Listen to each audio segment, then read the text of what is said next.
Sahabat cahaya kisah Islami, dalam perjalanan panjang dakwah Rasulullah Shallallahu Alaihi Wasallam, ada satu peristiwa besar yang menjadi momen paling haru, paling bermakna, dan paling membekas dalam sejarah umat Islam. Itulah Haji Wada, ibadah haji pertama dan terakhir yang dilakukan Nabi Muhammad Shallallahu Alaihi Wasallam, sekaligus isyarat perpisahan beliau dengan umatnya tercinta. Di Padang Arafah, di hadapan lebih dari 100.000 umat Islam yang berkumpul dari seluruh penjuru jazirah, Rasulullah menyampaikan khutbah terakhirnya. Sebuah khutbah penuh nasihat, penuh cinta, dan penuh pesan abadi yang hingga kini masih menggema dalam jiwa setiap Muslim. Dalam video ini, kita akan menelusuri jejak langkah Rasulullah di Haji Wada. Apa makna yang tersirat di balik setiap kalimat khutbahnya?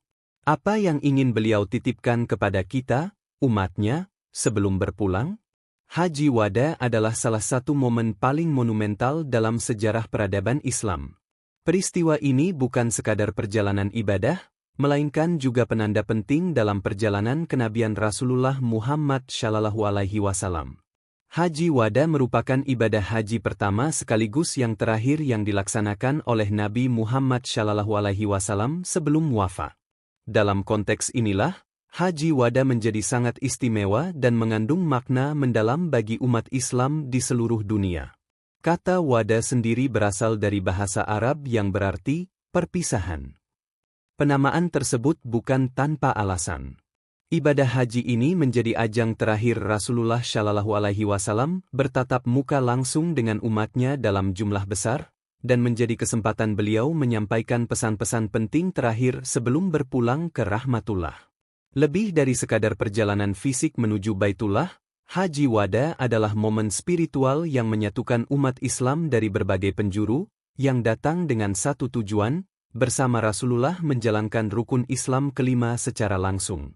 Haji Wada adalah ibadah haji yang dilaksanakan oleh Nabi Muhammad Shallallahu Alaihi Wasallam pada tahun ke-10 Hijriah, atau sekitar tahun 632 Masehi. Momen ini menjadi sangat bersejarah karena dalam kesempatan tersebut, Rasulullah menyampaikan khutbah terakhirnya yang berisi ajaran dan pesan-pesan penting bagi umat Islam. Khutbah ini juga menandai berakhirnya wahyu Al-Quran, karena tidak lama setelah peristiwa ini, Rasulullah wafat dan tidak ada lagi wahyu yang diturunkan. Menurut catatan dalam buku Dua Pedang Pembela Nabi Shallallahu Alaihi Wasallam karya Rizem Aizid, perjalanan Haji Wada diikuti oleh sekitar 90.000 umat Muslim dari berbagai wilayah. Mereka berbondong-bondong datang ke Madinah untuk mengikuti ibadah haji yang dipimpin langsung oleh Rasulullah Shallallahu Alaihi Wasallam. Ketika dalam perjalanan menuju Makkah, jumlah jamaah terus bertambah seiring bergabungnya umat Islam dari berbagai penjuru. Diperkirakan jumlah total jamaah haji pada saat itu mencapai 114.000 orang. Sebelum memulai perjalanan, Rasulullah Shallallahu Alaihi Wasallam menyerahkan urusan pemerintahan di kota Madinah kepada salah satu sahabatnya. Beberapa sumber menyebutkan nama Abu Dujanah As-Sa'idi sebagai orang yang ditunjuk, sementara sumber lain menyebutkan nama Siba bin Urfujah Al-Ghifari. Penunjukan ini mencerminkan betapa pentingnya pengelolaan pemerintahan tetap berjalan, meskipun Rasulullah tengah melakukan perjalanan ke Makkah. Perjalanan Haji Wada dimulai pada hari Sabtu, 25 Zulkadah tahun ke-10 Hijriah, atau bertepatan dengan tanggal 22 Februari tahun 632 Masehi. Rombongan besar umat Islam bergerak dari Madinah menuju Makkah dengan penuh semangat dan keimanan, mengikuti jejak Nabi mereka. Setibanya di Makkah, prosesi ibadah haji pun dimulai, dan salah satu momen paling berkesan adalah ketika Rasulullah menyampaikan khutbah di Padang Arafah. Di atas punggung untanya yang bernama Al-Kashwa, Rasulullah Shallallahu Alaihi Wasallam menyampaikan khutbah di hadapan puluhan ribu jamaah haji. Isi khutbah tersebut sangat menyentuh hati dan menjadi warisan spiritual yang luar biasa. Pesan-pesan yang beliau sampaikan mencakup prinsip-prinsip kemanusiaan, kesetaraan, persaudaraan, dan ketaatan kepada Allah Subhanahu wa Ta'ala. Rasulullah menekankan pentingnya menjaga amanah, menghargai hak-hak perempuan, serta menghindari riba dan segala bentuk ketidakadilan. Khutbah ini kemudian dikenal sebagai khutbah Wada, Khutbah perpisahan yang sangat mengharukan. Dalam buku kelengkapan tarikh Nabi Muhammad SAW volume 2 karya Munawar Khalil, dijelaskan bahwa saat rombongan Nabi tiba di Dzulhulaifah, mereka mengganti pakaian biasa dengan pakaian ihram. Kaum muslimin mengenakan 2 helai kain sederhana, sehelai izar, penutup bawah, dan sehelai rida, penutup atas. Kain-kain ini memiliki corak dan bentuk yang seragam, menandakan kesederhanaan dan kesetaraan di hadapan Allah Subhanahu wa Ta'ala. Pakaian ihram ini menjadi simbol dari penyucian diri dan kerendahan hati. Dalam balutan kain putih yang sama, tak ada lagi perbedaan antara yang kaya atau miskin, bangsawan atau rakyat biasa. Semua manusia berdiri sejajar sebagai hamba Allah yang siap melaksanakan perintahnya. Dari titik ini pula, Rasulullah SAW memerintahkan para jamaah untuk mengumandangkan talbiyah sebagai bentuk pengakuan dan ketundukan kepada kehendak ilahi. Talbiyah tersebut berbunyi, Labbaik Allahumma labbaik. Labbaik la syarika laka labbaik. Innal hamda wan nimata laka wal mul la syarika lak. Artinya, Ya Allah, aku memenuhi panggilanmu. Ya Allah, aku memenuhi panggilanmu. Tiada sekutu bagimu. Sesungguhnya segala pujian, nikmat, dan kekuasaan adalah milikmu. Tiada sekutu bagimu. Talbiyah ini dikumandangkan sepanjang perjalanan sebagai bentuk ketundukan mutlak kepada Allah Subhanahu wa Ta'ala. Dalam lautan manusia yang bersatu menyeru nama Tuhan, terbentuk suasana spiritual yang sangat kuat dan menyentuh.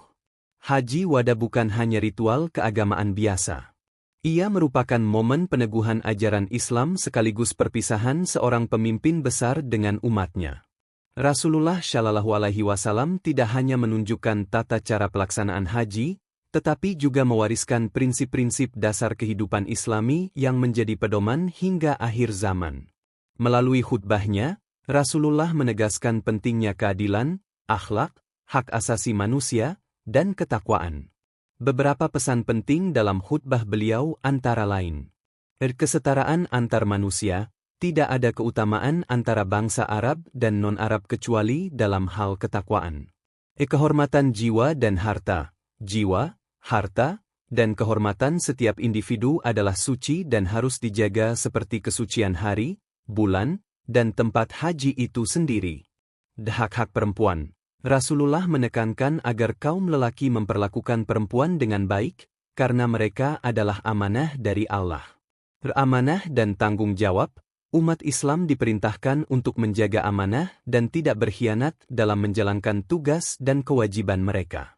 Kembali kepada Al-Quran dan Sunnah, umat diminta untuk berpegang teguh kepada 2 warisan utama Rasulullah, Al-Quran dan Sunnahnya, agar tidak tersesat. Haji Wada adalah simbol spiritual yang agung. Ia bukan hanya tentang perpisahan Rasulullah dengan umatnya, melainkan juga peneguhan nilai-nilai universal yang menjadi fondasi ajaran Islam. Dalam khutbah terakhirnya, Nabi Muhammad SAW tidak hanya mengajarkan hukum-hukum agama, tapi juga menyerukan cinta, keadilan, dan kemanusiaan. Kini, lebih dari 1400 tahun setelah peristiwa itu, khutbah Haji Wada masih menggema dalam hati umat Islam, mengingatkan bahwa agama ini bukan hanya soal ibadah, tapi juga soal akhlak, tanggung jawab sosial, dan kemanusiaan. Maka, mengenang Haji Wada bukan sekadar mengenang sejarah, tapi juga merenungi makna hidup sebagai hamba Allah yang membawa misi rahmat bagi semesta alam. Wafatnya Rasulullah Muhammad SAW merupakan salah satu peristiwa paling menyayat hati dalam sejarah Islam. Beliau wafat pada hari Senin, tanggal 12 Rabiul Awal tahun ke-11 Hijriah, dalam usia 63 tahun 4 hari. Waktu tersebut berjarak sekitar 3 bulan setelah pelaksanaan ibadah Haji Wada, yaitu haji pertama sekaligus terakhir yang beliau tunaikan bersama umatnya. Momen itu bukan hanya menjadi akhir dari perjalanan hidup seorang manusia luar biasa, tetapi juga awal dari ujian keimanan umat Islam pasca kepergian pemimpin tercintanya. Saat kabar wafatnya Rasulullah menyebar, banyak dari para sahabat dan kaum muslimin yang diliputi rasa tidak percaya dan kesedihan yang mendalam. Bahkan Umar bin Khattab, sahabat terdekat Rasulullah, sempat menolak kenyataan itu. Dalam kondisi itu, Abu Bakar As-Siddiq tampil sebagai sosok yang tenang dan bijaksana. Ia mengingatkan umat agar tidak menjadikan Nabi sebagai pusat ibadah, melainkan tetap menjadikan Allah Subhanahu wa Ta'ala sebagai tujuan sejati. Dalam pidatonya yang terkenal, Abu Bakar berkata, "Siapa yang menyembah Muhammad, ketahuilah bahwa Muhammad telah wafat. Namun siapa yang menyembah Allah, maka Allah Maha Hidup dan tidak akan pernah mati."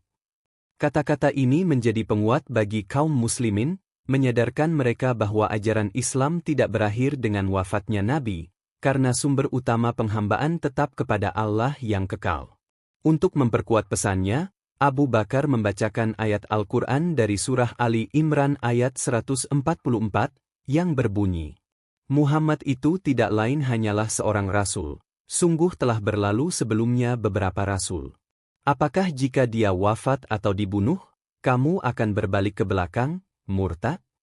Barang siapa yang berbalik ke belakang, maka dia tidak akan merugikan Allah sedikit pun.